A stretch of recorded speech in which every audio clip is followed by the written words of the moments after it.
ನಮಸ್ಕಾರ, ಟಿವಿ2ಗೆ ಸ್ವಾಗತ.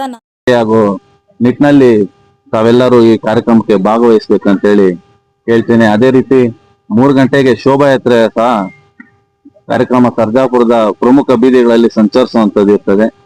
ಮತ್ತೆ 6 ಗಂಟೆಗೆ ಸಾಂಸ್ಕೃತಿಕ ಕಾರ್ಯಕ್ರಮಗಳೊಂದಿಗೆ ವೇದಿಕೆ ಕಾರ್ಯಕ್ರಮ ಪ್ರಾರಂಭವಾಗುತ್ತದೆ.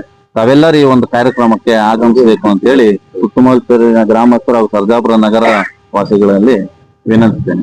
ಎಷ್ಟು ಸಾವಿರ ಜನ ಭಾಗವಹಿಸ್ತಾರೆ ಸರ್? 15,000ದಿಂದ 20,000 ಜನ ಸಂಖ್ಯೆಗೆ ನಾವೀಗಾಗಲೇ ಇಲ್ಲಿ ಕುರ್ಚಿಗಳನ್ನ ಆಯೋಜನೆ ಮಾಡ್ತಾ ಇದ್ದೀವಿ. ಈ ಭಾಗದಲ್ಲಿ ಹಿಂದೂ ಸಮಾಜೋತ್ಸವನ್ನ ಆಯೋಜನೆ ಮಾಡಿದ್ದಾರೆ. ಈ ಹಿಂದೂ ಸಮಾಜೋತ್ಸವದಲ್ಲಿ ಸಮಸ್ತ ಎಲ್ಲ ಸಮಾಜದ ಬಂಧು ಭಗಿನಿಯರು ಭಾಗವಹಿಸಬೇಕು ಅಂತ ಉದ್ದೇಶದಿಂದ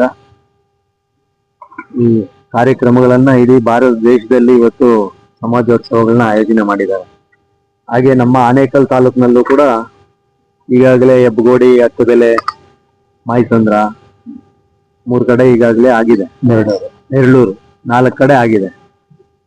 ಸರ್ಜಾಪುರದಲ್ಲಿ ಸ್ವಲ್ಪ ದೊಡ್ಡ ಮಟ್ಟದ ರೀತಿಯಲ್ಲಿ ಮಾಡಬೇಕು ಅನ್ನೋ ಒಂದು ಕಲ್ಪನೆಯೊಂದಿಗೆ ಈ ಭಾಗದ ಎಲ್ಲ ಕಾರ್ಯಕರ್ತರು, ತಾಲೂಕಿನ ಎಲ್ಲ ಹಿರಿಯರು, ಸಂಘ ಪರಿವಾರ ಹಾಗೆ ಅನನ್ಯ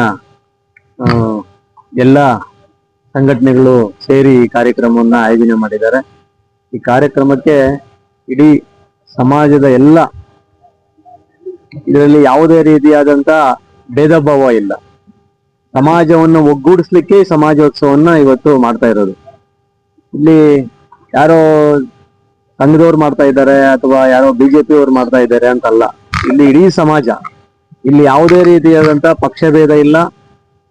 ಇಡೀ ಸಮಾಜವನ್ನ ಒಗ್ಗೂಡಿಸುವ ಒಂದು ಉದ್ದೇಶದಿಂದನೇ ಈ ಸಮಾಜೋತ್ಸವದ ಕಾರ್ಯಕ್ರಮ ಇವತ್ತು ಎಲ್ಲಾ ಕಡೆ ನಡೀತಾ ಇದೆ. ಆ ದೃಷ್ಟಿಯಲ್ಲಿ ಆನೇಕಲ್ ತಾಲೂಕು ಹಾಗೆ ಈ ಪಕ್ಕದ ಹೊಸೂರು ಮತ್ತೆ ಬಾಗ್ಲೂರು ಕಡೆಯಿಂದ ಕೂಡ ಅನೇಕರು ಈಗಾಗಲೇ ಸಂಪರ್ಕದಲ್ಲಿದ್ದಾರೆ. ಅವರು ಕೂಡ ಆ ಭಾಗದಿಂದ ಕೂಡ ಇಲ್ಲಿ ಬರುವಂತ ನಿಟ್ಟಿನಲ್ಲಿ ಈಗಾಗಲೇ ಯೋಜನೆಗಳು ಸಿದ್ಧ ಆಗಿದೆ.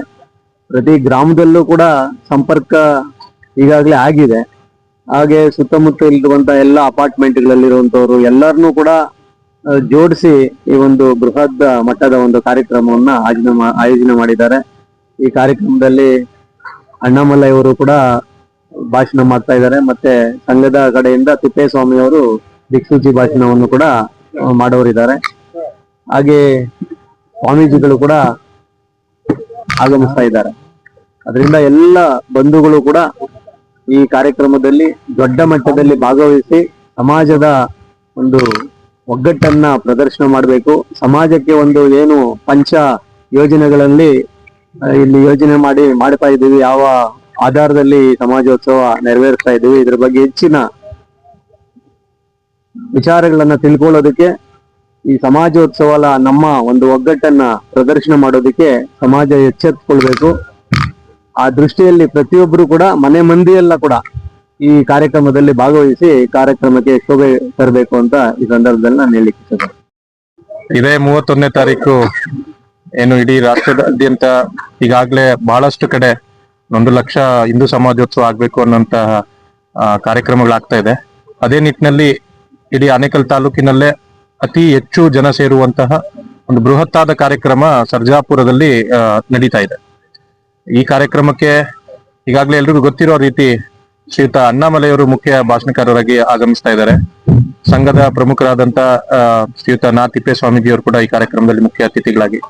ಅದೇ ರೀತಿ ಸರ್ಜಾಪುರದಲ್ಲಿ ಒಂದು ಹಿಂದುಳಿದ ದಲಿತ ಕುಟುಂಬದಿಂದ ಹುಟ್ಟಿ ಬೆಳೆದಂತಹ, ಬಡತನದಲ್ಲಿ ಬೆಳೆದು ಒಂದು ಉನ್ನತ ಹುದ್ದೆ ಭಾರತ ಸರ್ಕಾರದಲ್ಲಿ ಕಾರ್ಮಿಕ ಇಲಾಖೆಯಲ್ಲಿ ಪಡೆದು ನಿವೃತ್ತಿ ಹೊಂದಿರುವಂತಹ ಶ್ರೀಯುತ ಆಂಜಿನಪ್ಪನವರು ಈ ಕಾರ್ಯಕ್ರಮದ ಅಧ್ಯಕ್ಷತೆಯನ್ನ ವಹಿಸ್ಕೊತಾ ಇದ್ದಾರೆ. ಇದು ಅತ್ಯಂತ ವಿಶೇಷವಾದಂತಹ ಸಂದರ್ಭ. ಹಾಗೆ ಏನು ಹೊಸಹಳ್ಳಿಯ ರೆಡ್ಡಿ ಪೀಠದ ಗುರುಗಳಾದಂತಹ ವೇಮಾನಂದ ಸ್ವಾಮಿಗಳು ಕೂಡ ದಿವ್ಯ ಸಾನ್ನಿಧ್ಯವನ್ನು ವಹಿಸ್ತಾ ಇದ್ದಾರೆ. ಈ ಕಾರ್ಯಕ್ರಮ ಅಭೂತಪೂರ್ವವಾಗಿ ಸುಮಾರು 15,000 ಜನ ಸಂಖ್ಯೆ ಸೇರುವಂತ ಒಂದು ಬೃಹತ್ ಕಾರ್ಯಕ್ರಮಕ್ಕೆ ತಾಲೂಕಿನ ಎಲ್ಲಾ ಹಿಂದೂ ಬಾಂಧವರು ಹೆಚ್ಚಿನ ಸಂಖ್ಯೆಯಲ್ಲಿ ಆಗಮಿಸಿ ಹಿಂದುತ್ವದ ಪತಾಕೆಯನ್ನ, ಈ ಕೇಸರಿಮಯ ವಾತಾವರಣವನ್ನ ಇನ್ನೂ ಪ್ರಜ್ವಲಿಸುತ್ತಾ